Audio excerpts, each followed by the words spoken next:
representatives.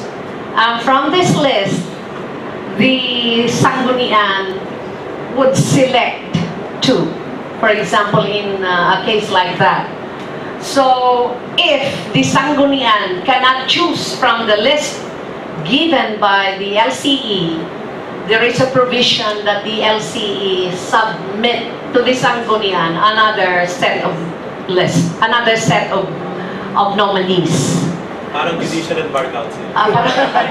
Oo nga, pero, well, this is politics being made pragmatic, really. The pragmatics of politics. So, kung dalawa at wala dun sa lima, sabihin namin sa governor, you submit another list because none of those in the list, wala kaming choice. Di namin type. So the governors submits another list. Usually noon naman sa amin, we devised a way of discussing the problems, politically charged problems before the session. Ang ginagawa namin, meron kaming pre-session conference. Well, parang nag-bubble session kami. In fact, there was one, I remember, na yung list ang pinag-aawayan namin. Kung sino ang magiging representative sa civil society sa 5 sinabmit. This is a scholarship committee, actually. So, wala doon sa 5. Kasi yung mga 5 list, paborito yun ng dating gobernador. So sabi, mag-submit kayo ulit ng list. Tapos the minority, actually my governor and I belong to the minority, isa Sanggunian. We are only 3 versus 10. But because of that pre-session conference, we usually have a full session, free for all, and we invite resource persons. Sa awa ng Diyos, nasosolve din. Perhaps it's ingenuity. So that's the voice of experience. But I think Attorney Ann would like to. Gusto ko lang underscore, this discussion just emphasizes that there are several options. We can have the option like the Judicial and Bar Council. We can have the option of the Commission on Appointments. And all of these have legal basis. And we can have the other option. Again, we can have also the option just the mayor period. That will be the simplest. I will regulate because I'm the mayor, I'm the governor. I mean, again, all of these are legal options. At the end of the day, the LGUs, if it were to adopt a code, it will be the exercise of their discretion. Because this is a code, it will emanate from the Sanggunian. So again, these are all options, and each option would have its own basis. Okay, I think Sorry, no. they're ready for that. One more, sorry. And actually, there's one more option: the selection of arbitrators. That's another. You submit 5. There are no common names. That you get number 1, you get number 2.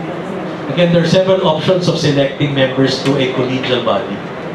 The other one, let's have an election, like a constitutional convention for the PPP regulatory authority. I mean, that could be a first, but that's an option. It's not prohibited. It will truly represent the people, but let me write that down.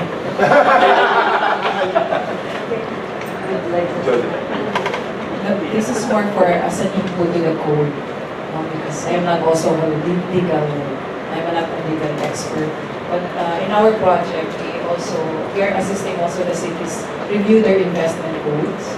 And one of the findings of our legal expert is that the LGUs, in some cases, they have disregarded the national laws. As our saying. So, and this is not even mentioned in their code. Of, there are already existing national laws that the BOI has on investment, and they have no mention about it. So, it's and sometimes there are even contradictions between the national and the local laws. So, this could be possibly a consideration of drafting of the especially with the PPP code, which would be, I'm sure, would be very controversial once at the local level. And even because some of our LGUs state that the local government code is the end all of it all. So with disregard to the other national laws, it shouldn't be.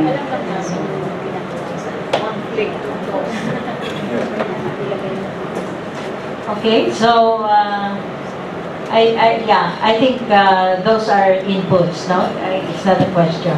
So, Vero, you have an input or a question? Veronica. Kung pangalan. Yeah, thank you, Attorney.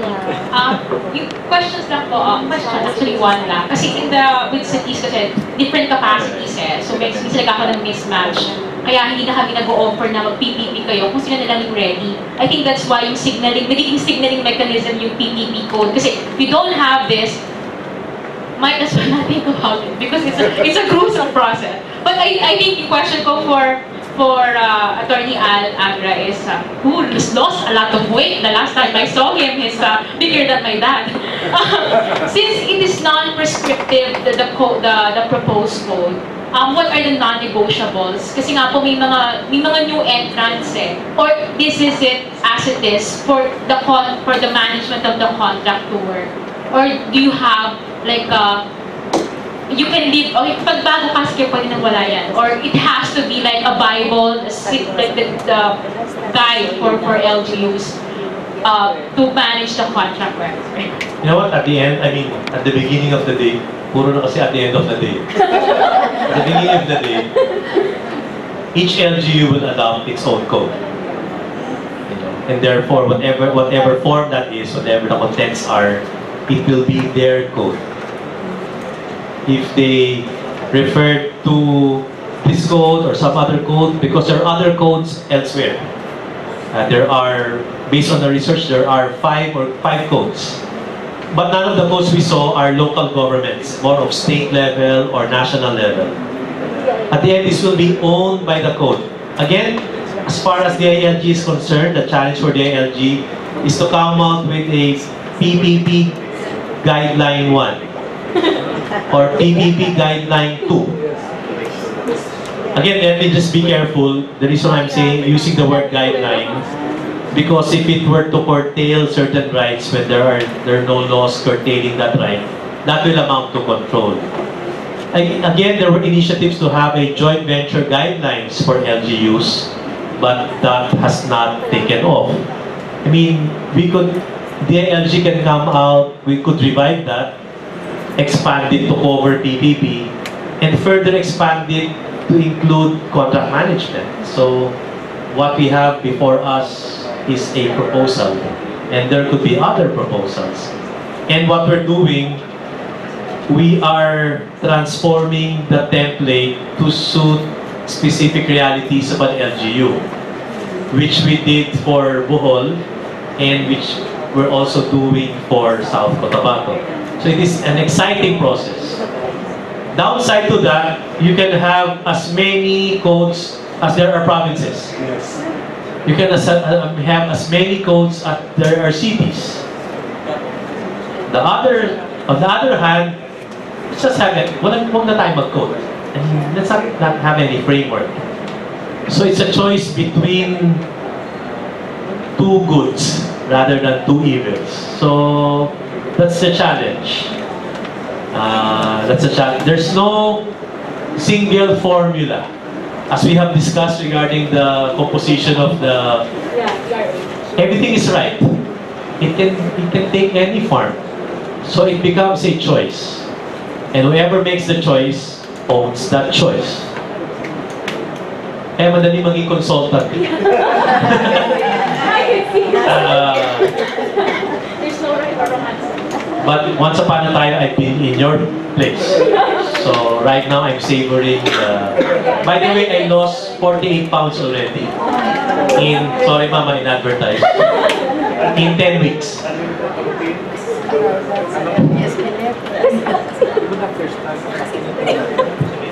Okay, so that can also be the response to the earlier suggestion for a roadmap, no? So the initiative can be DILGs. We have a question, yeah? From CSO. So yung question ko po is regarding the CSO participation. On earlier po, may nagsabi nga, I already understand bakit naisip ni Sir Aga na local chief executives or yung si Vice Mayor ang isa sa mga members ng regulatory authority because of course the PPP project will conform to the development plan of the local government. Ang issue ko lang po ngayon ay yung CSO participation in this, yung seat nila sa regulatory authority. In your draft, you said that the CSOs should be also members of the development councils na. Covered naman na po doon yung local school board, kung school buildings, ano po, and health board na mga CSOs. Because I think kung, although madalas kasi na nagiging exclusive yung seats ng CSO sa mga boards at saka development council, I do appreciate na ang mga CSO na uupo sa regulatory authority ay also members na ng development council such that alam na nila yung development plan. At hindi na ito parang magiging token lang yung kanilang membership din sa regulatory authority. Tsaka parang yung membership nila ay for signature lang. Ang question ko lang po dun is yung dun sa part na kung saan sinabi na the CS to have a meaningful participation yung sa section yung charter na kung saan kailangan merong meaningful participation ng CSO. Doon po kasi sa code, walang nakalagay kung exactly ano ang participation na kayang ibigay maaaring ibigay ng CSO. Except for the one na kung saan kailangan nilang mag-vote or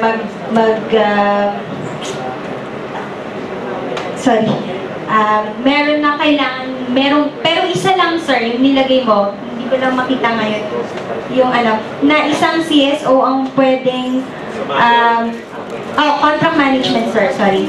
Doon ay isang CSO lang yung pwedeng mag-vote. Bakit hindi na lang both sir na CSO kung dalawa yung seat for CSOs?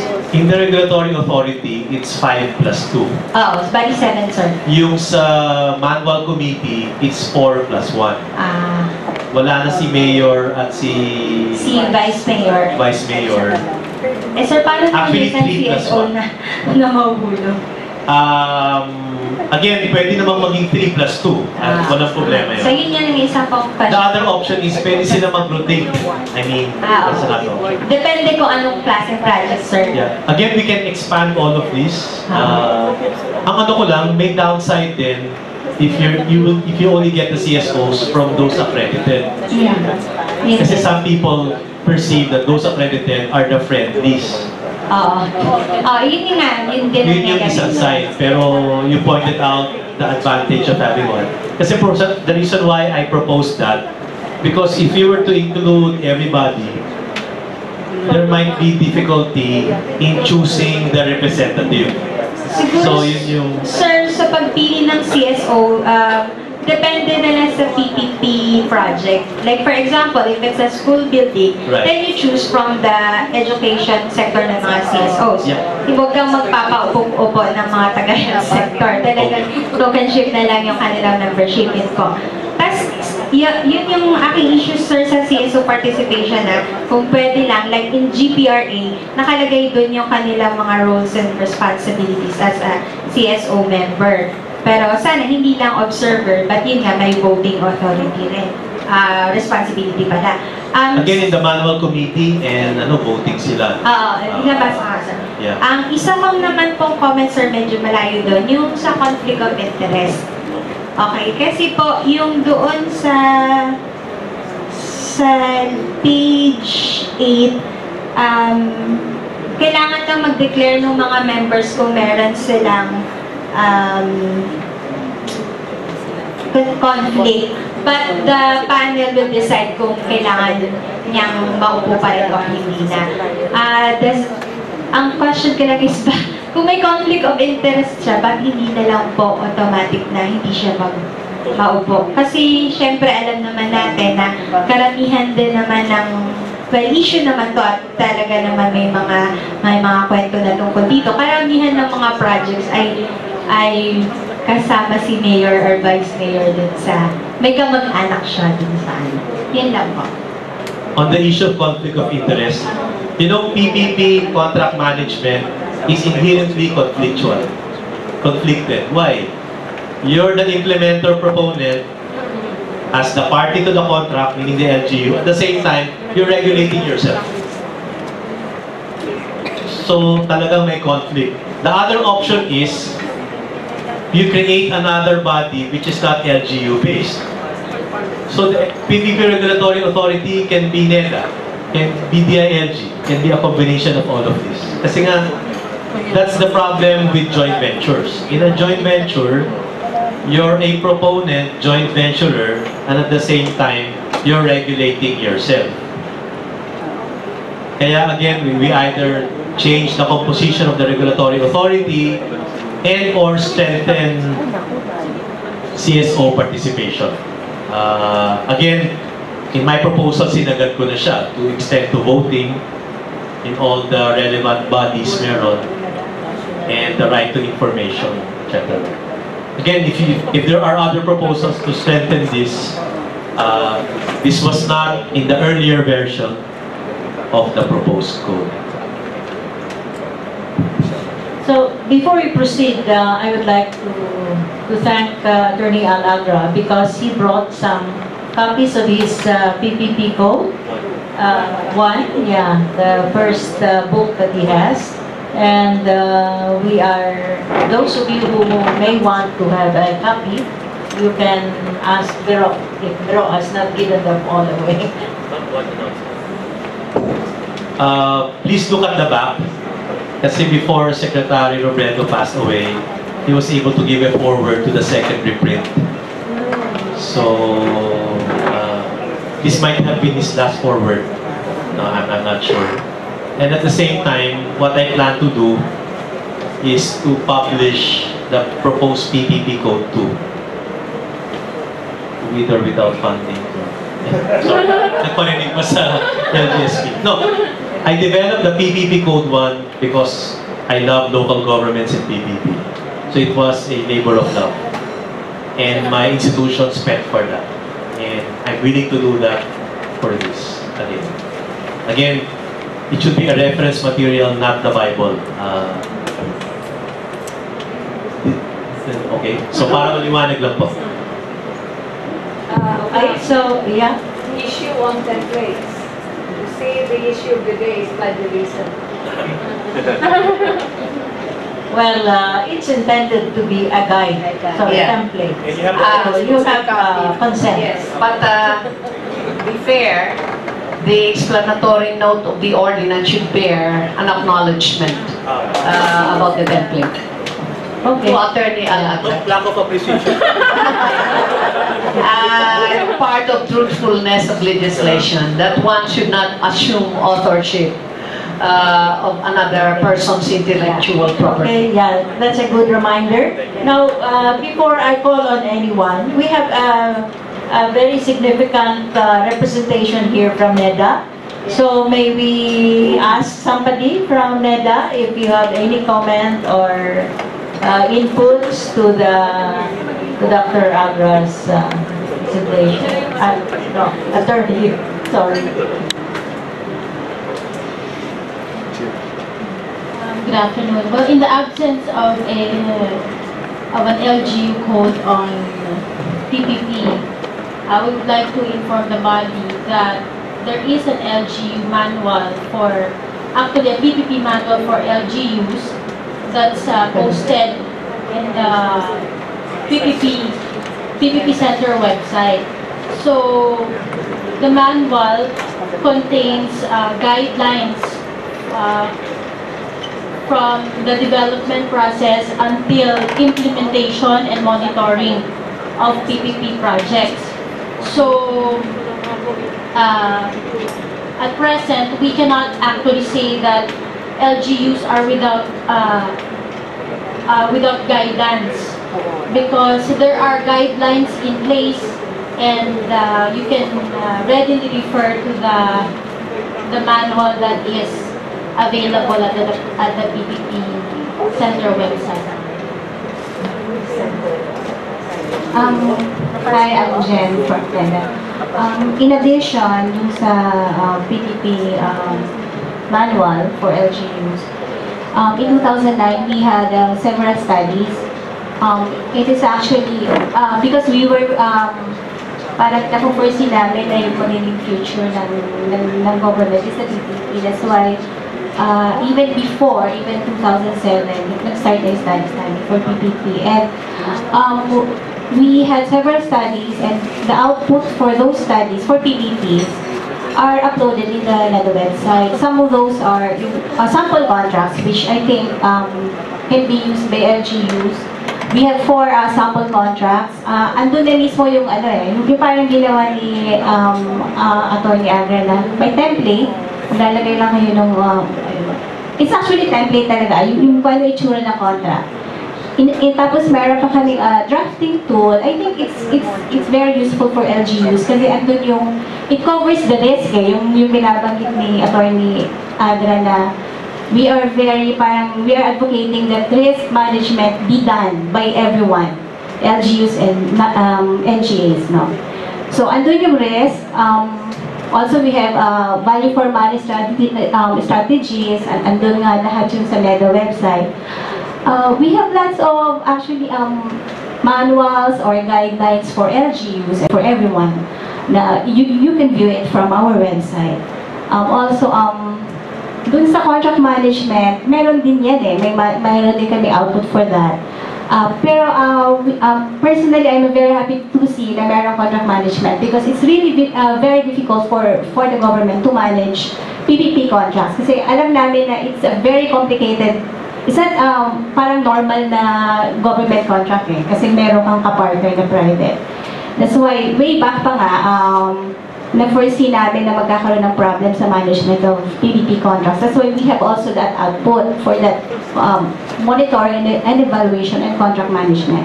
In case kailangan nyo ng assistance or documents for that, pag hindi nyo nakita sa NEDA website, you can call NEDA and the PPP Center for assistance. In addition to whatever yung maging output nyo dito sa roundtable discussion nyo. So again, we are happy to see you have the contract management, which is basically it's lifted from the contract, PPP contract.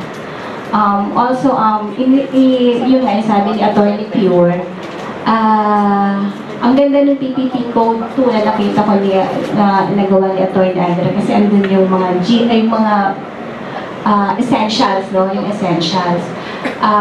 I-remind ko lang na huwag natin kalimutan na may PPP Center and also meron tayong ibang laws. Basically, yung doon sa BOT law natin, meron doon isang section na sinasabi na pwede tayo mag-rate ng PPP units. I don't know if that can answer yung yung issue ni Sir na yung PPP-RA, na it's political in nature kasi I can see the issue on having that body na political in nature. Kasi yung contract mo naman minsan it's 50 years, minsan 30 years. So paano kung yung governor mo is for how many years? 3 years, diba? So parang feeling ko, maybe we can involve the PPP Center here and then, of course, i-try natin incorporate siguro yung existing laws na meron tayo. Sabi ko nga yung PPP units kasi meron naman tayo. And I think may nag-issue yung OP ng isang EO about the PPP unit under LGUs and national government agencies. If not, then it's anyway, and then of course we have the EOA mandating the PPP Center as the monitoring body and evaluation for all PPPs. And other EOs, we have EO 78 for ADR and etc. Thank you.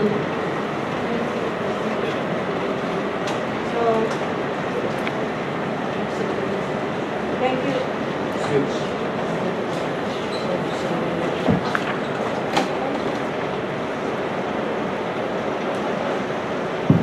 Thank you very much. And in fact, both DILG and the program has worked with the PPP Center. DILG has a memorandum of agreement with the PPP Center, and they continue to work together to help local government units. So we are cognizant of the manual. In fact, we supported the printing of that manual. How many copies? Yeah. Wala pang copy si Attorney Agra. Yeah. So, and I think, no, that you were referring to the DILG issuance regarding the PPP unit. So it's not an EO. It was a memorandum circular issued by DILG, and I think they are reviewing it now. So Madel or anybody from DILG would like to add?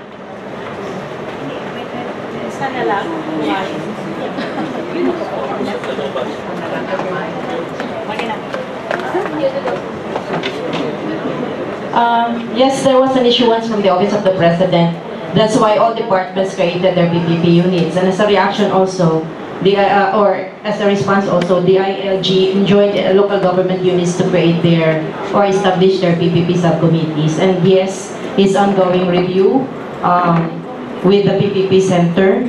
And on the JV guidelines for LGUs, it was submitted to the Office of the President.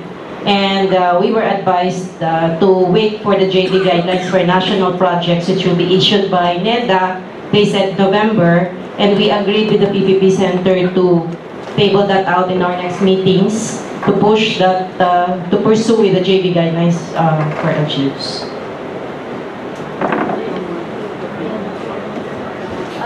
We also have representatives from BOI. May we hear from anybody from the group? Board of Investments?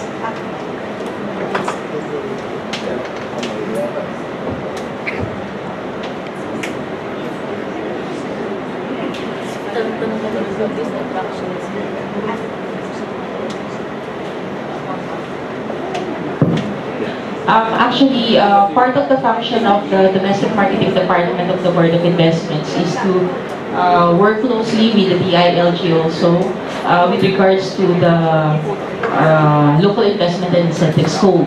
Perhaps when this code will be finalized, we could probably help you in promoting with the local government units when we conduct our capability building training.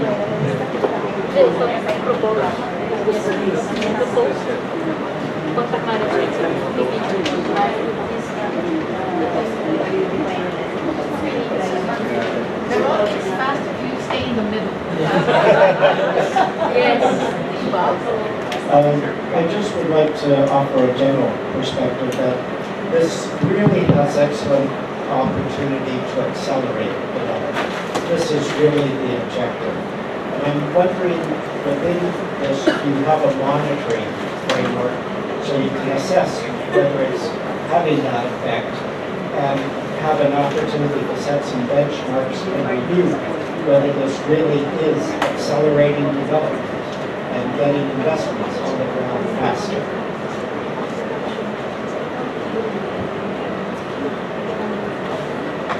You would like to respond to that?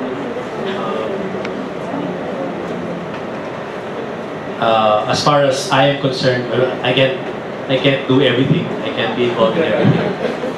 As much as I want to, I think there's a reason why we have this group. Maybe this group can come out with that monitoring scheme. While I know Ma'am Chill will soon come out with her publication about PPPs and LGUs, which documents a lot of the successful and failed PPPs. Not yet about to be successful. I believe there's no, and I might be wrong, there's no monitoring scheme of successful and failed PPPs.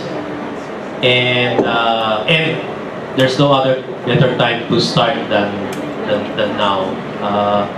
Again, what we're proposing is a policy framework. At some point, there should be some management, implementation, review framework for current PPP projects. So that could be a good initiative for everyone represented here.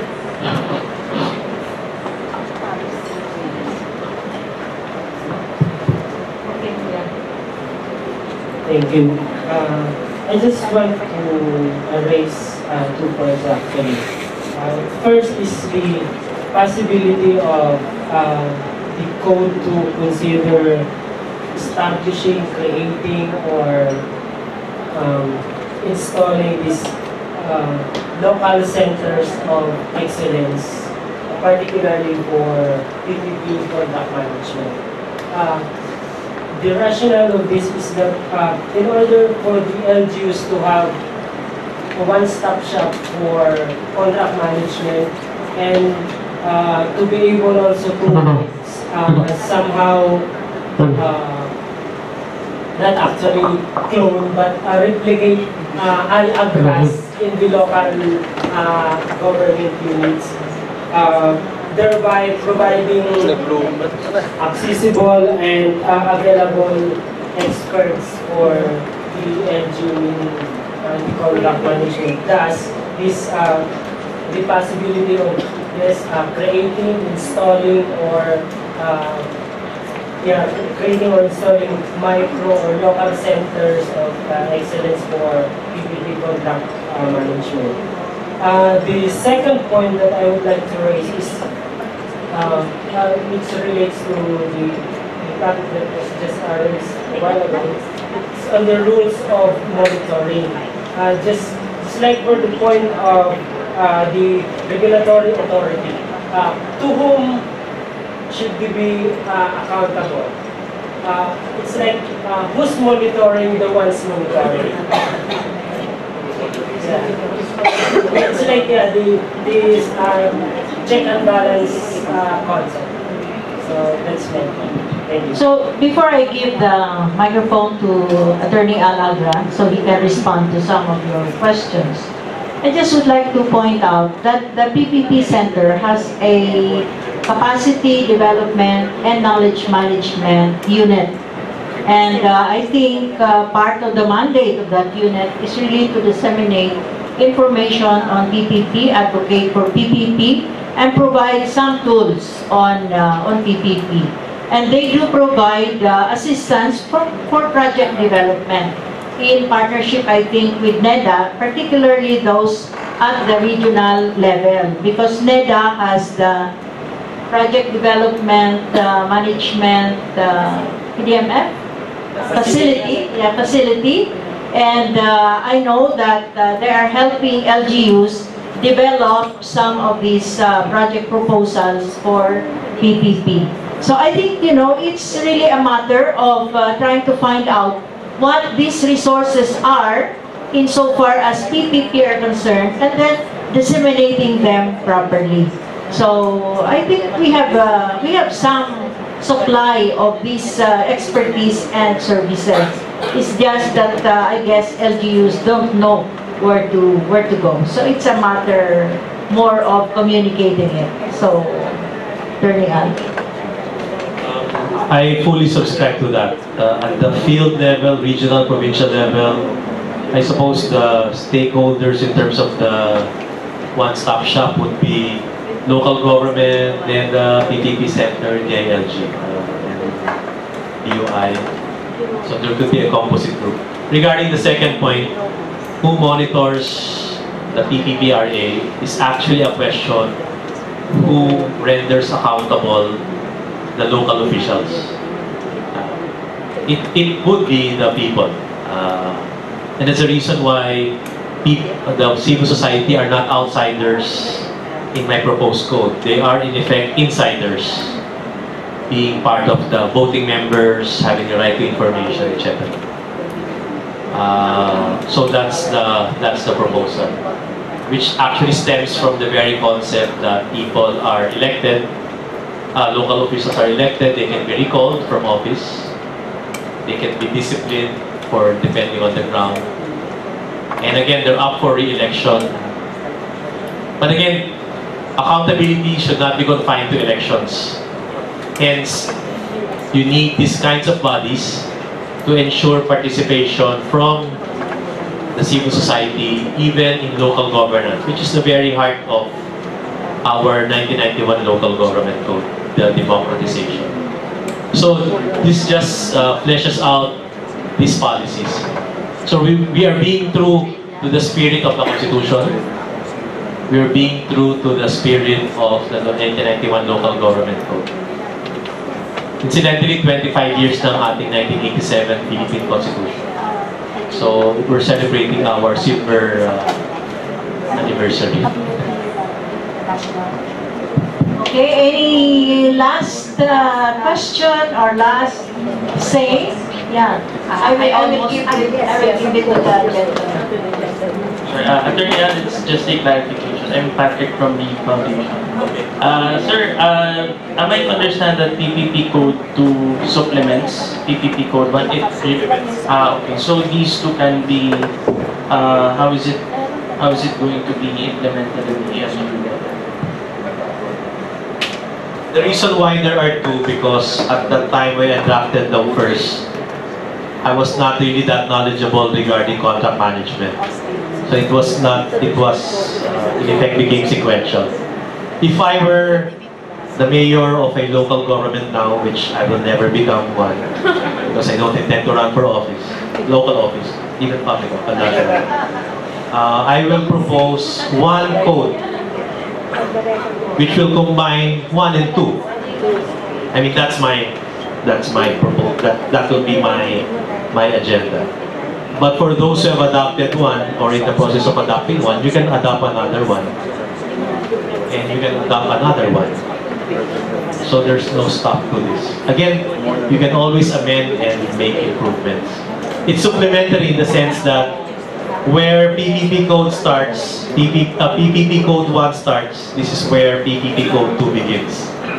The second to the last provision of PPP code 1 is the creation of the PPP regulatory authority.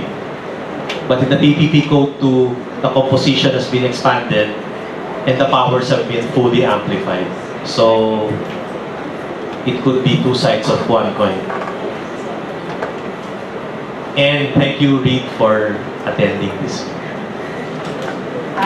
So I think Neda would like to respond to the earlier. Just a final note, on the matter of communication, we have taken note of all the issues that were raised today, and we are also glad that we are made aware that not many LGUs are cognizant of the fact that we have guidelines already in place as they are posted in the PPP Center, and guidelines that are also posted in the NEDA website, and all other relevant documents related to PPP. So on that note, we will relay these concerns to our superiors, and we hope to coordinate with our regional offices, the NEDA regional offices, so that the manuals, the BOT law, the revised IRRs of the BOT law could be disseminated, promoted in the local government units, so that they will be made aware that guidelines are in place, and that the NEDA and all its units are ready to help and guide them in the PPP process. Thank you.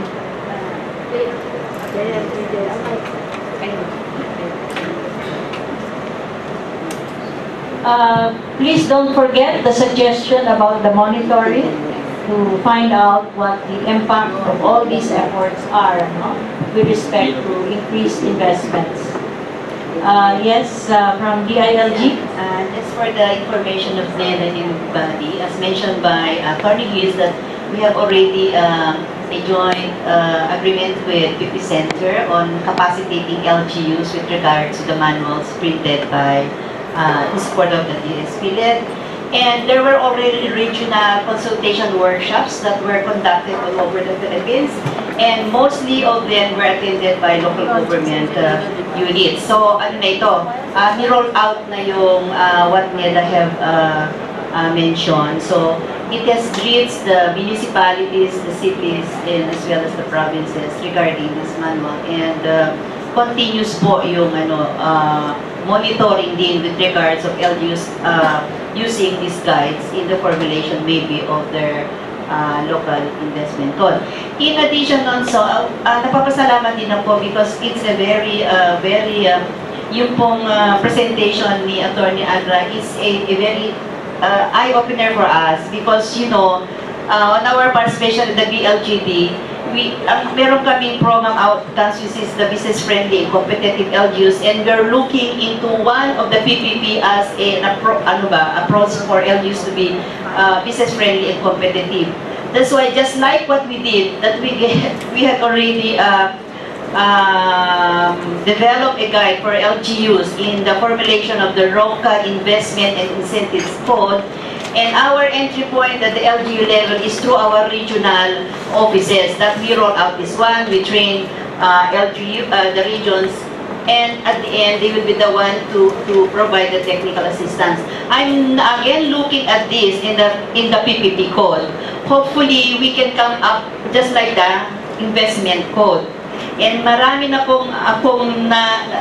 kaming nakita na in what aspect na kailangan matulungan din ng LGUs kasi napakarami ng mga kaso na didemandahan na mga LGUs because of maybe the lack of capacity, medyo kulang sila sa pag-intindi ng batas on really where do they enter, especially on contract. So, thank you very much, Attorney Agra, for this, and we will look into this, into manuals to really laymanize it maybe later on for LGU's guide. Thank you. Before the wrap-up speech, just 4 things. Alam niyo po ako yung kalat-karit. You can take me anywhere, invite me, and I can give this presentation. Please, I'm a friend, and for free. Ganun ko po kamahal ang PPP and LGUs. So, that's first. Second, what will happen this coming Sunday that is relevant to all of us? What will happen on November 18, 2012? It is the second year of the PPP framework of the current administration. Because on November 18, 2010, at Resource World, I think, this was the time President Aquino, quote-unquote, launched his centerpiece program on PPP. So, November 18. And because of that, together with the Center for Global Best Practices, we're sponsoring a one-day forum next Friday about the status of PPPs. And I'd like to invite everyone to that. And one of the talks there will be a comparison of the old BOT IRR with the newly published BOT IRR and other relevant matters. And lastly, we will give you a electronic copies of the 3 submissions, together with a PDF file of my presentation. So that will be my contribution to, you know what, in my computer I have a PPP library folder. Dumadami po yun every day. And I'm willing to even share this. Just let me know what specific topics. Again, this is my final word for today. I'd like to thank LGSP-LED. Thank you, ma'am and ma'am. School of Government, Ateneo Law School, IP3, and all the agencies LGUs represented here. Ito po yung kinakataba ng puso ko. Being able to share what I know. Hindi ako madamot sa kaalaman. Although ako yung nagbabayad sa mga seminars, that makes me, these types of forums really make me happy. And thank you for being part of that. Okay? And good afternoon. And let's all watch Twilight. Yeah, in fact, I'm missing that because of this. My grandson and my daughter are in the podium now, waiting for the 5 o'clock. Okay, so Attorney Agra said that we will send you the documents that he has submitted.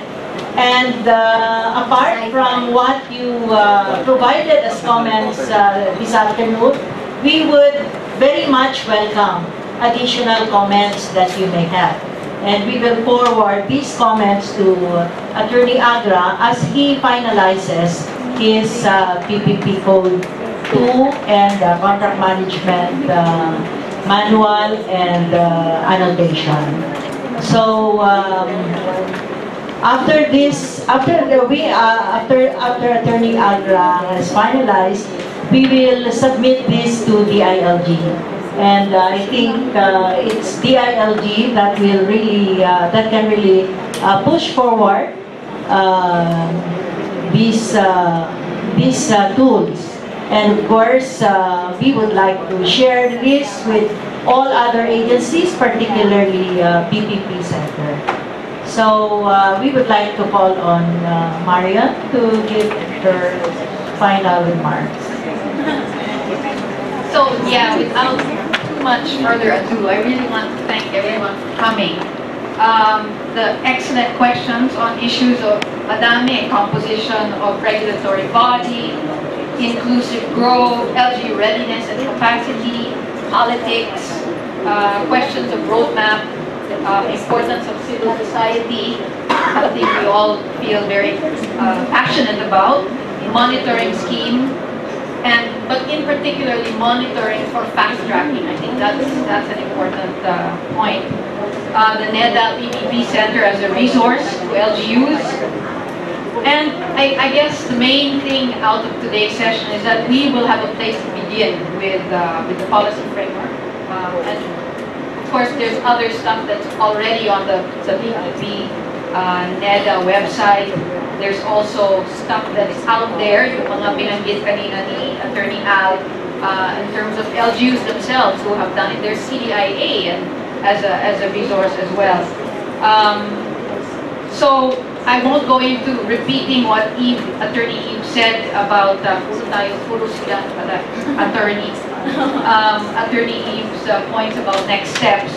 But thank you very much. We have here our NGA partners, BOI, NEDA, PATCC, our academe partners. There's AIM, READ, which is from also the academe, Ateneo, our LGU partners, of course, leagues, donor partners, and on behalf of DILG and LGSP-LED, I really would like to thank Attorney Agra for his being very open and his being generous about the use of all. I mean, that's what knowledge management is about. So thank you very much, everyone, and I hope you agree that it was a good afternoon, lively, lots of interesting, perhaps the beginning of further debate, but maraming pwedeng gawin at mabuhay ang LGU. Maraming salamat.